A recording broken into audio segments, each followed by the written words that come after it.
اب حسینیت کو آگے بڑھانے کا نام ہے عزاداری شبیر۔ اب ہر سال یہ کہانی، ہر سال یہ قصہ کیوں دہرایا جاتا ہے؟ لوگ ہم سے سوال کرتے ہیں، نہیں جی ہر سال حسین کی بات کرنا کوئی ضروری تو نہیں، ایک مرتبہ لوگوں کو پتہ ہی چل گیا ہے تو روزانہ دن میں 5 دفعہ نماز کیوں پڑھتے ہو؟ ایک بار کہہ نہیں دیا لا الہ الا اللہ، نہیں آپ جاگ نہیں گئے، ایک دفعہ لا الہ الا اللہ کہہ دیا تو بس کہہ دیا، یہ خدا 5 دفعہ کیوں بلاتا ہے؟ کیا اس کو تمہارے عقیدے میں شک ہو گیا؟ کیا اس کو تمہاری نیتوں پہ شک ہو گیا؟ لیکن خدا عمل کا اظہار مانگتا ہے۔ خدا چاہتا ہے اگر مجھ سے محبت کرتے تو اظہار تو کرو، اس اظہار کا نام نماز ہے۔ کیونکہ جدید ملک ہے، یہاں پر عزاداری کی بھی جدید رسومات ہیں۔ بس کہتے ہیں امام بارگاہ میں آنے کی کیا ضرورت ہے؟ گھر میں اگر ہم ٹی وی پہ بھی مجلس دیکھیں تو مجلس ہو ہی جاتی ہے۔ نماز گھر میں پڑھنا واجب ہے، جماعت کے ساتھ آ کے پڑھنے میں اجر کیوں ہے؟ جماعت کے ساتھ پڑھو تو اجر میں اضافہ۔ کسی بھی مذہب کے مولوی کے ساتھ پہ قرآن رکھ کے پوچھو کہ نماز جماعت کے ساتھ پڑھنے میں اور گھر میں پڑھنے میں فضیلت ہے کیا؟ وہ کیا کرنے، گھر میں پڑھو گے تو اور ہے، جماعت کے ساتھ پڑھو گے تو اور ہے۔ حسین گھر میں سنو گے تو اور ہے،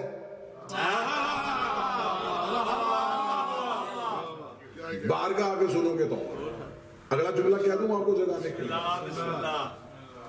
اگر بندہ کسی سے کہے کہ تو نماز دل میں پڑھ لے تو دل میں پڑھ سکتا ہے؟ وہ کہے گا نہیں۔ اگر نماز دل میں نہیں پڑھی جاتی تو حسین کی عزاداری اور ماتم بھی دل میں نہیں کیا جاتا۔ خدا ہر چیز کا عمل مانگتا ہے، ثبوت کے صورت میں۔ حج کرنے کے لیے جاتے ہیں، وہاں صفا اور مروہ پہ کیوں دوڑایا جاتا ہے؟ میرے مالک اگر ہم تیرے گھر میں آ ہی گئے ہیں تو ہمیں اپنے گھر میں بیٹھ کے ٹھنڈے طریقے سے عبادت کرنے دیں، ہم بیٹھیں عبادت کریں، تاکیبات پڑھیں، تسبیحاں پڑھیں، لمبی لمبی سورتیں پڑھیں۔ تو کہہ رہا ہے یہاں دوڑو، خدا نے کہا یہاں دوڑنا پڑے گا۔ میرے مالک یہاں کیوں دوڑیں؟ فرمایا اس لیے دوڑو کہ یہاں پر ایک نبی کی ماں دوڑی۔ تو میرے مالک ہمیں پتا ہے، قرآن میں لکھا ہے کہ بی بی ہاجرہ دوڑی تھی تو ہم نے سن لیا ہے نا، تو جب ہم نے سن لیا ہے تو اب دوڑانا۔ خدا نے کہا تم نے سنا ہے، عمل سے ثابت کرو۔ میں عزاداری پڑھ رہا ہوں، عزاداری کی اہمیت پڑھ رہا ہوں۔ میرے مالک ہم نے سنا ہوا ہے، ہمیں پتا ہے، ہم نے قرآن میں پڑھا ہے کہ ایک نبی کی بیوی تھی، ایک نبی کی ماں تھی، ہاجرہ تھی، بیٹے کی پیاس لگی تھی تو اس کو پانی ڈھونڈنے کے لیے دوڑی تھی۔ بس سن لیا ہے نا، تو اب ہمیں کیوں دوڑا رہا ہے؟ خدا نے کہا ہو سکتا ہے کسی نے نہ سنا ہو، تم دوڑو۔ وہ پوچھے کیوں دوڑ رہے ہو، وہ کیوں پوچھے گا؟ تم ہاجرہ سناؤ گے، ابراہیم سناؤ گے، اسماعیل سناؤ گے۔ میرے مالک اگر یہاں نہ دوڑے تو کیا ہوتا ہے؟ فرمایا اگر 2-4 سال یہاں کوئی نہ دوڑا تو نسلوں کو پتہ ہی نہیں چلے گا کہ یہاں کون سی بی بی دوڑی تھی، کس نبی کی محبت میں دوڑی تھی، کس نبی کی ماں دوڑی تھی۔ اس لیے میں تمہاری عبادت میں عشق نہیں چھپانا چاہتا، میں تمہاری عبادت کے چکر میں ہاجرہ کی کہانی نہیں چھپانا چاہتا۔ تم کہتے ہو تم نمازیں پڑھو تاکہ ہاجرہ کی کہانی چھپ جائے، تم کہتے ہو تم تسبیحاں پڑھو تاکہ ابراہیم کی کہانی چھپے۔ تسبیحاں چھوڑو یہاں دوڑو، نمازیں چھوڑو یہاں دوڑو۔ اگر 2-4 سال کوئی نہ دوڑا تو نسلوں کو پتہ ہی نہیں چلے گا ہاجرہ کون تھی۔ اس لیے خدا کا جب محرم کا چاند طلوع ہو جائے تو اب عبادت کے زور میں حسین نہ چھوڑنا، اب حسین کی محبت میں گھروں سے نکلو تاکہ دنیا کو پتہ چلے حسین کون تھا، یزید کون۔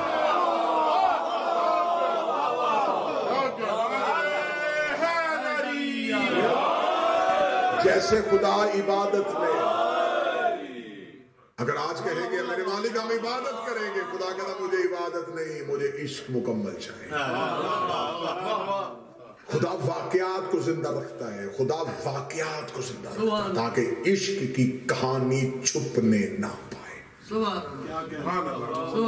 پورے کا پورا مذہب اسلام اظہار مانگتا ہے۔ خدا نے اسلام سے پہلے جو ایک مذہب قائم ہے، پوری دنیا میں قائم ہے، وہ احساس کا مذہب ہے۔ کسی کا احساس کرو، یہ ہر مذہب سکھاتا ہے۔ بسم اللہ۔ کسی پہ ظلم ہو رہا ہو تمہیں محسوس ہو، یہ احساس سکھاتا ہے۔ حسین مسلمانوں کا محتاج نہیں، جس کے پاس احساس نام کا مذہب ہے اسے بھی چاہیے کہ حسین کی مظلومیت کو محسوس کرے۔ ایام اعزام میں اگر آپ کہیں کہ ہم گھروں میں بیٹھ کے بھی حسین کو سن لیں گے، نہیں، ایسا نہیں ہوگا۔ حسین ابن علی کے گھر کی طرف آؤ۔ مجھے باخدا میں پاک بارگاہ میں ہوں، مجلس حسین میں بیٹھنے کی فضیلت اگر سن لوں نا۔ چھٹے امام کے پاس ایک بندہ ہے، اسے کہا مولا اتنا بیمار ہوں کہ ہر حکیم سے دعا لے لیے شفا نہیں ہو رہی، فرمایا ہمارے ذکر میں بیٹھا کرو، اور ذکر میں بیٹھ کے تیز سانس لیا کرو۔ اسے کہا مولا کیا ہوگا؟ فرمایا ذکرنا شفا، ہمارا ذکر شفا۔ ہر بیماری کا علاج حسین کی مجلس میں ہے، تو تمہاری دعائیں قبول ہو جاتی ہیں، تمہاری حاجتیں قبول ہو جاتی ہیں۔ ادائے حسین میں بیٹھنے کی فضیلتیں کتنی بڑی ہیں۔ میرے 8ویں شہنشاہ جتنے میرے آئمہ ہیں ان میں سے سب سے زیادہ امیری تکلیف میرے مولا علی ابن موسیٰ رضا پہ تھی۔ میرے مولا موسیٰ رضا امیر مولا ہونے اور عزاداری حسین برپا کرتے تھے۔ ناصر بھائی جب عزاداری حسین برپا کرتے تھے تو میرے مولا خود قالین بچھاتے تھے، اور کتاب میں لکھا ہے ایک دن مولا قالین بچھانے لگے تو ایک نوکر نے آگے بڑھ کے قالین پہ ہاتھ رکھے، کہا مولا یہ نوکری ہمیں کیوں نہیں دے رہے؟ مولا فرمایا یہ اجر میں رکھنا چاہتا ہوں، یہاں پر میری جد کے عزاداروں نے آ کے بیٹھنا، یہ قالین میں بچھاؤں گا۔ اس نے کہا مولا ان کی فضیلت کیا ہے؟ امام نے قالین پہ ہاتھ رکھ کے کہا یہ وہ جگہ ہے جہاں ملائکہ اپنے پر مس کرنے کی۔ سبحان اللہ۔ مجلس شبیر میں تم بیٹھتے ہو تو عرش سے ملائکہ خدا سے کہتے ہیں میرے مالک ہماری پوری زندگی کی عبادت لے، ایک بار اس محفل میں جانے کی اجازت ہے جہاں حسین کے عزادار بیٹھے ہیں۔ بڑے خوش نصیب ہو، بڑے خوش نصیب ہو تمہیں تمہاری زندگی میں وہ دن ملے جس میں تم حسین کی ماں کو راضی کر سکتے ہو، حسین ابن علی کو راضی کر سکتے ہو۔ جب مجلس ہوتی ہے تو مجلس سے ایک دن پہلے تم کیا سمجھتے ہو کہ آپ کہہ رہے تھے کہ جی میں جاب سے نکلا تھا تو میں نے کہا گھر جانے کے بجائے مجلس میں چلا جاؤ، تم اچانک نہیں آئے۔ جو لوگ مجلس شبیر میں آتے محمود گیلانی صاحب ان کی فہرست علی کی بیٹی زینب اور حسین کا بیٹا سجاد بناتے ہیں۔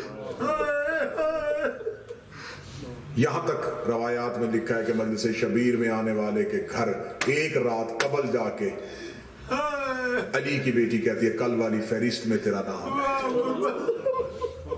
تو نے حسین کو رونا ہے۔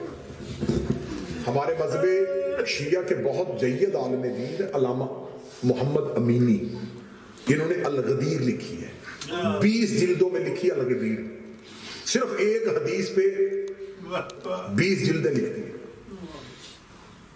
علامہ محمد امینی دنیا سے چلے گئے، ان کے جانے کے بعد ان کے بیٹے کو مکاشفے میں باپ کی زیارت ہوئی، اس نے خواب میں باپ سے کہا بابا مرنے کے بعد آپ کو سب سے زیادہ اجر کس چیز کا ملا؟ بابا وہ جو آپ نے کتاب لکھی تھی الغدیر اس کا؟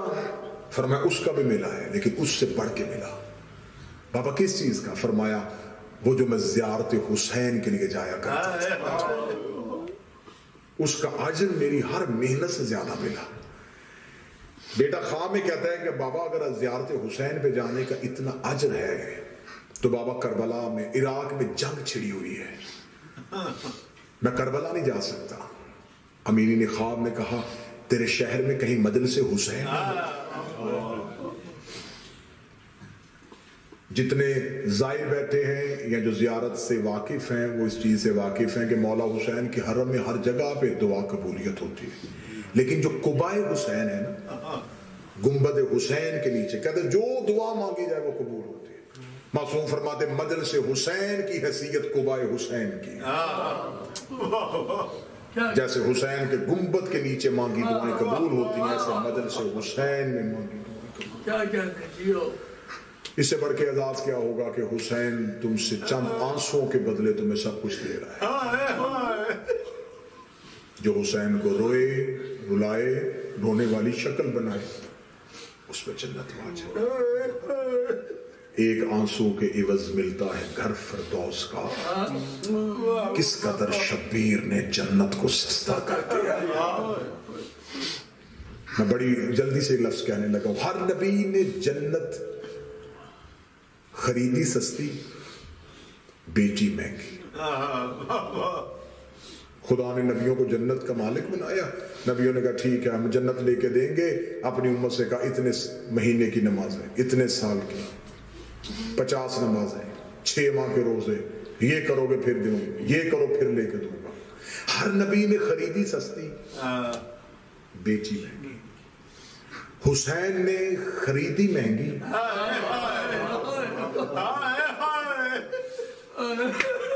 جس نے نہیں ہائے کہا وہ مجھ سے پوچھے کہ آپ نے کہا مہنگی خریدی، کیا مہنگی خریدی؟ اکبر کا لہو دے کے حسین نے خریدی۔ جوان بھائی کے بازو دیے، 6 ماہ کا بیٹا دیا، جس کی نئی ہائے نکلی وہ چاند رات رونے نہیں آیا، بہن کا برقع دیا، بیٹی کے تر دیے۔ بیٹی کتنی؟ فرمایا ایک مچھر کا پر بھیگ جائے تیری آنکھ میں آنسو آئے، میں محمد کا بیٹا تیری جنت کا۔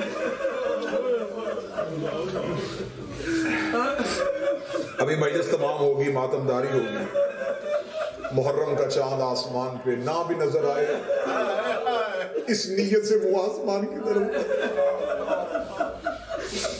اور یہ سوچ کے کرنا کہ تم آباد شہر میں چاند دیکھو گے، علی کی بیٹیوں نے جنگلوں میں یہ چاند